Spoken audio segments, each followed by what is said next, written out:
I mean, I'm not saying that you don't need experts, but when everything in this world is made by people, if you don't understand people, it's very difficult to get anything done. And what I've tried to say to my children, that at the labor market you need unusual combinations. There was only one pressure, never ever to become a doctor. I think everybody needs understanding of economy, how the economy works, because that's the foundation of any society. Why should plastics be made of oil when they can be made of wood? I see a huge opportunity for bio-based materials. This is going to be a revolution. And that's the reason we have now Nokia and Ericsson. Finland will be producing in practice all its energy, all its electricity by 25 by non-fossil sources. By when, sorry? By...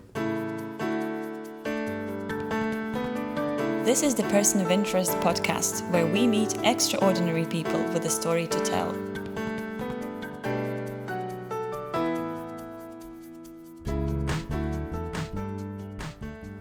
Well, welcome back to the Stockholm School of Economics here in a slightly overcast Riga, but I'm glad to say the rain has stopped. I'm joined by another very interesting person today, Matti Anttonen from Finland. Matti was due to give a lecture at the Stockholm School today, which unfortunately had to be cancelled due to the obvious circumstances beyond anyone's control. Matti is Permanent State Secretary at the Ministry of Foreign Affairs of Finland. He has a CV that I've read, but would be too lengthy, I think, to list in full, but has particular interest in economic affairs at the moment. As I understand it, Matti, you've been there since 1986, is that correct? Yeah, I started in 1986. Actually, 1st of October 1986, I started working with Russia, which has been very much occupying my calendar since that. So that's real dedication. 35 years. That's important for Finland, and that's important for Europe. And it's been an interesting 30 plus years working with economic questions very, very largely, and then also with Russia. I was in the United States. I was an ambassador to Stockholm. I worked with EFTA matters when we negotiated EU accession in early 90s in Geneva, and been doing these kind of things. Been an interesting time. I never thought in my life when I started that how many interesting things I could do in my life. Well, there are lots of interesting things that we can circle back to a little bit later on, perhaps, but I would like to start with a bit of background about your life. I mean, where do you come from? What was your own educational experience? Because it's always very interesting for us at the Stockholm School to see the educational route that people took and how they kind of ended up where they are now, and in particular, what sort of inspirational or formative experiences put you on the path towards what you're doing now? I come from a rather normal middle-class family. My father and my grandfather were medical doctors. In Finland, it's not a road to richness. It's a kind of a normal middle-class background. My mother and my grandmother were nurses, so was there pressure on you to follow the family business? There was only one pressure, never ever to become a doctor. That is the only thing which I got from home concerning my career. And then I studied at Turku School of Economics. After 1 year, I thought this is a little boring. And then I thought that I'll do something else as well. And I was studying at the same time at Turku University, where I was kind of focusing on history, political science, cultural history, practical philosophy, kind of that kind of things. And then at the School of Economics, I was studying economics, the real thing. Then economic geography and international marketing. That was my combination in the School of Economics. So. Well, that sounds like actually quite a broad combination. It's a very broad combination, and the most interesting thing with that broad combination was that I have been able to use everything I ever learned in my profession, being a Finnish diplomat and promoting Finland, and at the same time many good things last 35 years. So I'm very happy with my education, broad education. I think everybody needs understanding of economy, how the economy works, because that's the foundation of any society. But then it's very good to know your history, where you're coming from. It's also very useful to know how political systems work. Understanding marketing, if you want to promote anything, is useful, and so on. I mean, when you start to think about, or when I start to really kind of analyze my own education background, it's quite clear that it's been a very useful to have studied a lot of things, because we need kind of different kind of combinations. And what I've tried to say to my children, that at the labor market you need unusual combinations, because unusual things usually come only from unusual combinations. That you can look at a certain thing from so different angles that you can really create something new. If you just kind of continue with the path of a one scientific school, it's not very likely that you're going to create much new. It's very interesting what you say, because I know the Finnish educational system has a very, very good reputation, consistently comes top of world rankings. But at the same time, it seems that a lot of the discourse, particularly with regard to future economic development and so on, is that we need specialists. We need people who are specialists in very particular niches and fields, whereas what you're saying is actually a fairly good old-fashioned rounded education involving sciences, economics, geography, history, is maybe more useful. I'm not saying that you don't need experts, but when everything in this world is made by people, if you don't understand people, it's very difficult to get anything done. Which is a very economic argument, actually, isn't it? And human beings have many sides. Every human being, every country has a history. If you have zero understanding of history of this person or this country, it's quite difficult to understand where they come from, whether you want to market something or whether you want to kind of politically influence those people. Then at the same time, you have to understand, some of the politics, some of the economics, how economies tend to work, how organizations tend to function, what's in common with the hierarchical organization, what kind of handicaps it has, what kind of strength it has. And then,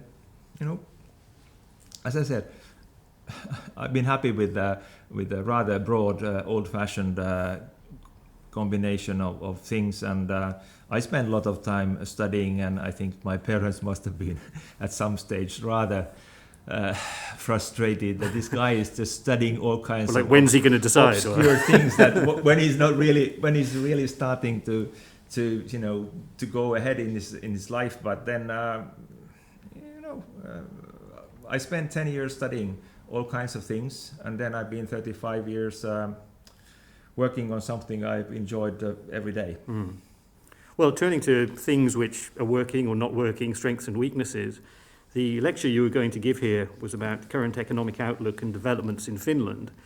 So it's a bit of an unfair question, I know, but could you give us a brief overview of how the Finnish economy works? What are its strengths and weaknesses? First of all, we have been traditionally a country which was very much based on wood. Wood industry. We are the most forested industrialized country, and we are a sizable country, size of Germany, with only 5.5 million inhabitants. 75% of the landed area is forest. That's the reason the first inhabitants came to Finland to hunt for fur animals, and then little by little they settled down, and the country is not very good for agriculture. It's not competitive when it comes to agriculture with more southern latitudes. But combining with these forests and agriculture, people have been able to survive. So some 100 years ago, probably some 90% of our exports were forest-based. It started with tar, which made the British Navy to go to places and do things there. And they also use this part of the world quite a lot for that as well, I understand. Yeah, but that was the kind of number one export of Finland for a long time. Yeah. Then lumber, then pulp, then paper, then paperboard, and so on.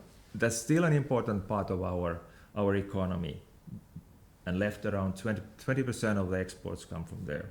And it's not on any more kind of like this paper cup or this paper. Yeah. The future of, for example, fibers. Now most of the clothing fibers come from oil. We are clothing ourselves in oil. Yeah, it's polyester and Is so that forth. very sustainable? Not really. We could use wood and bio-based fibers much more. One thing. Why should plastics be made of oil when they can be made of wood by chemically processing wood? So I see a huge opportunity for bio-based materials. This is going to be a revolution. We don't see that revolution yet, but we are going to experience it, or the next generations are going to experience it, because oil being used for materials which can be sustainable, recyclable, made of biomaterial. I think this kind of fossil-based materials will disappear sooner or later, probably later, but they will. Okay, this is the kind of the forest side. Then, beside this forest sector, started to develop industries which were producing machinery, equipment, chemicals, and so on for forest. If you want to make a paper mill or a pulp mill, most likely than not, that equipment comes from Finland. If you want to cut a tree, harvester from John Deere or Ponsse comes from Finland. When it comes to planning a pulp mill, the engineering very likely comes from Finland. And so there's a cluster around this forest which has nothing to do with forest industry itself and in being part of it, but it's servicing and helping that forest industry. So it's industrial, it's manufacturing, and it's high tech as well. But it's high tech. Then we have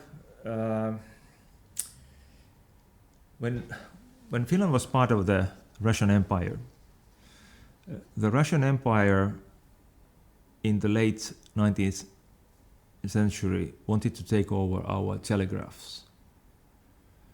And then people understood that the next stage will be phones. And we created a system where the phone operators were local companies or local cooperatives. So it was totally kind of decentralized system, and it was not able for the Russian authorities to take over. So was it cell phones in a sense? Yeah, but the next stage was that, of course, this kind of a system is very competitive, also when it purchasing equipment. So Nokia, which was there for at a quite early stage, always had to compete for the market, which the other big European players never had to do, because they have the Deutsche Telecoms and the French Telecoms and all that, who had the monopoly over these. And you have to be finding solutions for the customers, because when you're in a competitive market, you have to serve the customer. You have to find the solutions. When you're in a monopoly market, you just produce this and the customer has no choice. So they learned to work in a competitive environment. Then at some stage, the Nordic telecom authorities decided to create what we call NMT, Nordic Mobile Telephone System, which would cover all 5 countries, where the companies could provide equipment, which created the market, and then phones and equipment were needed. Was this so that there would be a sufficient scale? There would be an economy of scale? And people are crossing borders. So if a mobile telephone, it works only in Finland. What's the point? Because if you are visiting Sweden and it doesn't work in Sweden, everybody can understand it. And that was quite early. And that's the reason we have now Nokia and Ericsson. They started very early in a competitive Nordic market. And then in a way, rest is history. And many people say to me that it's a kind of unfortunate that Nokia has disappeared. It has not disappeared anywhere. They still employ 100,000 people. They have acquired Alcatel-Lucent. They are a major provider of technology for the telecom operators. And when we are talking about 5G, most of the people see only the telecoms as customers. But when you think of ports, of factories where everything is connected, I mean, that's a big market. Imagine a huge port where you have stackers and you have lifts and you have 100,000 containers, and you have to make that work. For that, you need quite a lot of bandwidth and quite a lot of equipment. So this 5G is much more than just people communicating with each other. It's companies, it's buildings communicating with itself, with the machinery there, with those people involved and so on. So this is the so-called Nokia cluster. When the handset thing was sold a few years ago, a lot of people got unemployed. But a lot of people with skills got unemployed. And now all those people have jobs. The number of jobs in this kind of service or customer, kind of private customer orientated part of Nokia cluster, there are more people than there were when Nokia was there. But do you think that in terms of it became a cliche, particularly here and I think elsewhere as well, the search for Latvia's Nokia, for example. And Nokia was the brand because, as you say, people had it in their pockets and they look down at the phone and they see Nokia there. Whether justified or not, the perception was that Nokia somehow either failed or disappeared or wasn't the force that it once was, even though it had moved into the more network-oriented sort of businesses. How do you... I mean, is it necessary to replace it with something else that's more? Governments and nobody can replace things. History just moves forward. You just have to wait for another one to come along. And actually, it's better to have tens or hundreds of companies to come instead than one. Especially in a big country, it was a big shock when the handset business went down because it had created a lot of employment. And a lot of revenue as well, but I'm happier with this kind of more decentralized kind of ITC sector than a sector dominated by one, because the success or failure that one would decide everything. In the old system, now you have hundreds of companies doing all their different things, some in providing ICT solutions for this kind of more traditional industries. Then you have those who are making games for different kind of devices, handheld or PCs, and so on. I think it's healthier for economy because most of them will be successful, some of them will fail, but the failure doesn't really cause one failure doesn't cause such a big problem for the country. So I'm more safe. I feel more safe now than I would have felt 15 years ago when the share of Nokia in our GDP, I don't know how many percent, but it was really massive. One company.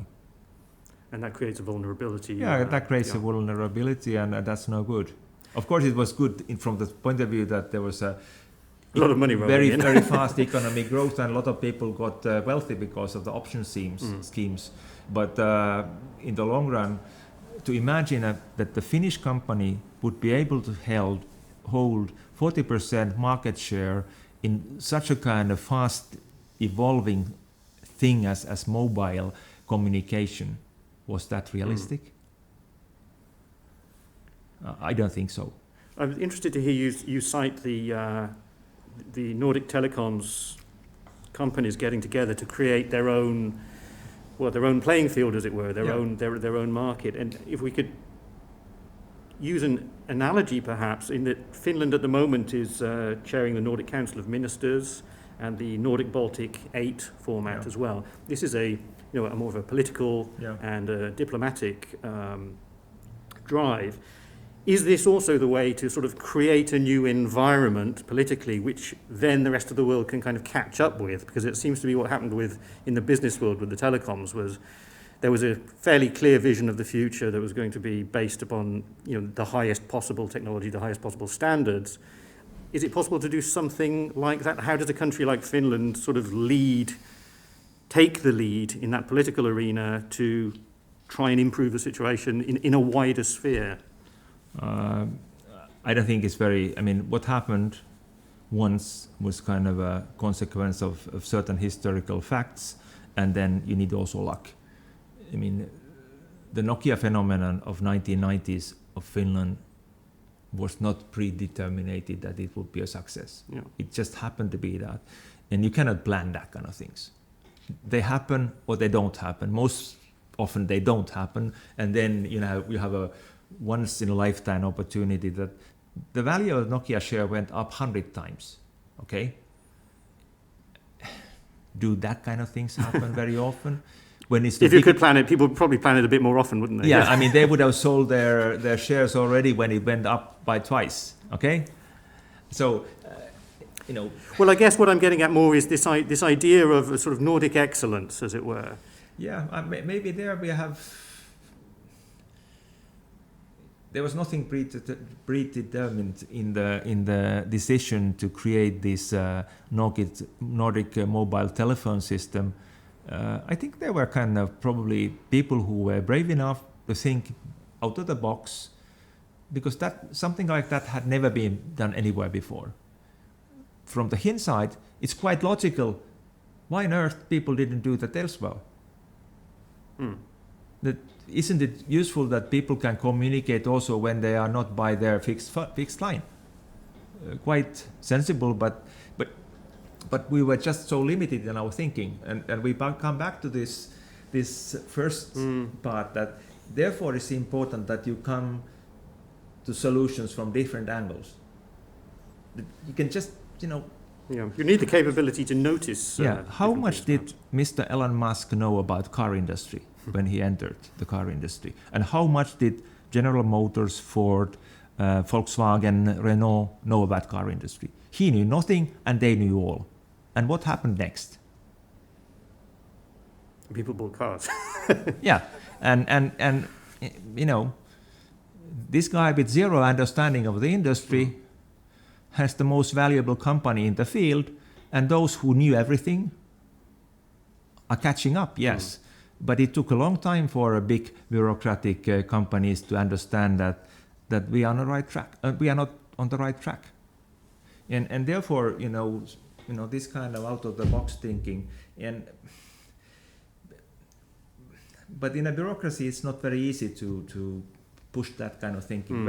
Most likely, your idea is going to be voted down because the argument is that it's never been done before. It cannot fly. And I guess you don't generate the same sort of figures with which to demonstrate a result, or it takes a bit longer, perhaps. Yeah, I've never studied closer this, but it would be interesting if somebody would have time to study closer. How did they come to this decision? How obvious it was that it was kind of made, this decision? And then, because it's a kind of good example where you need regulatory powers, because only the private sector would not have been able to create the Nordic market. On the other hand, without the private sector providing the technologies, it's not enough that you decide that there is going to be something like the Nordic mobile telephone area by authorities. You need the devices, you need the equipment. So I'm not it's difficult to say what could be some future thing, but how the Nordic countries have acted globally, this sustainability, green solutions, circular economy, they are going to be global. And they are, it seems, a bit more advanced. It's something we have been thinking when thinking, for example, Denmark and thinking about the wind energy. For a long time, people didn't take that seriously. Now there is not a single person who is not taking wind energy seriously. And another bold move as well. Yeah, Isn't it? It would be remiss of me while I've got you here not to talk a little bit about Russia as well, given your lengthy expertise there. Finland, it seems to many people, has been particularly good at kind of having Russia as a neighbour and interacting with the Russian economy maybe in a way that doesn't make it beholden to Russian energy interests or other factors.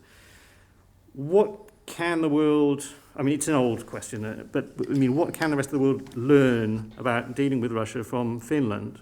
It's difficult to give advice to others, but our basic idea is that it's better to have a dialogue with your neighbor than not to have a dialogue with your neighbor.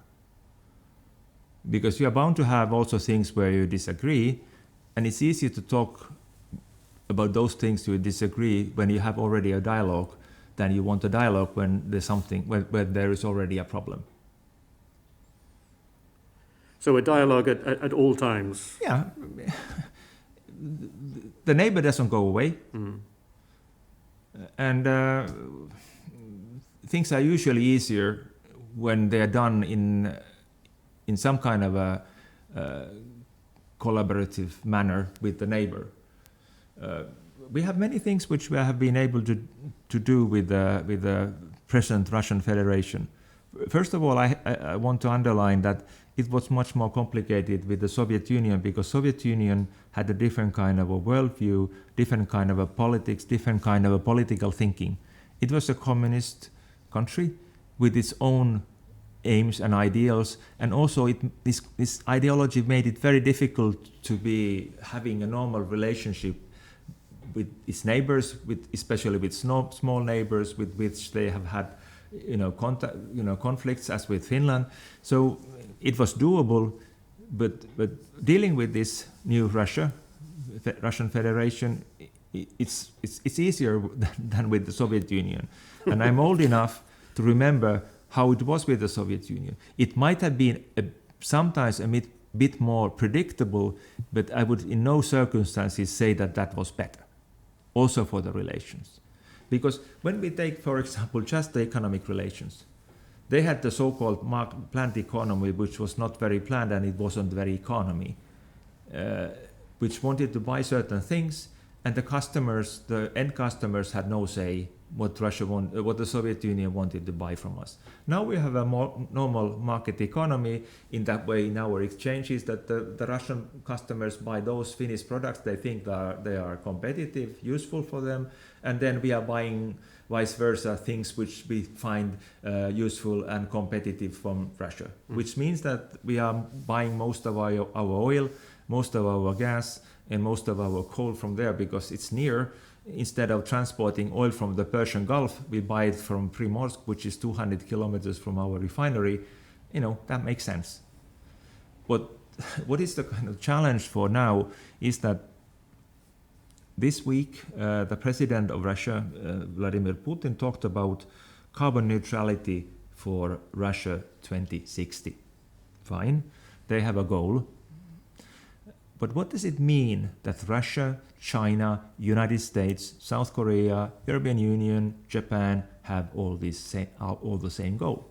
And they're all rather distant as well. No, that's a point. But that they have a goal which, in clear language, means that we are going to cut use of gas, coal, and oil drastically.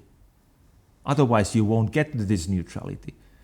Before that, they have to cut the emissions by at least 60-70%, which means that the consumption of these things will go down. And when you look at the economy of Russia, what is it made of? Mm-hmm. What are the exports?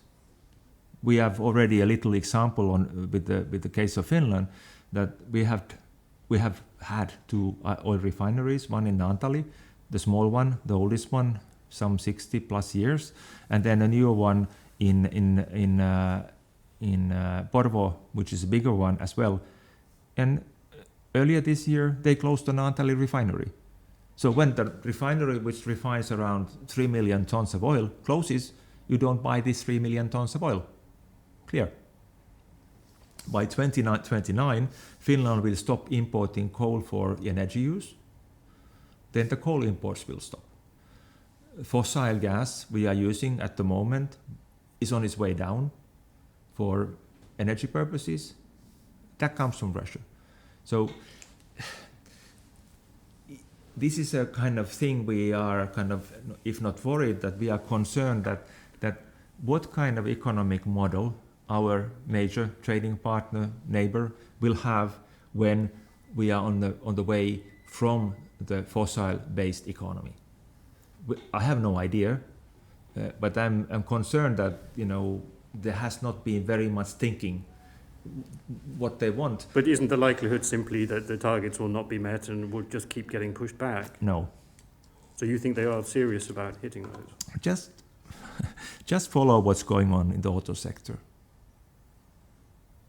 With electric cars and so forth. I mean, that took much longer than people thought as well. Yeah, but that's always the case, that at the beginning it looks much slower than you think, and in the end it's much faster than you ever thought. Yeah.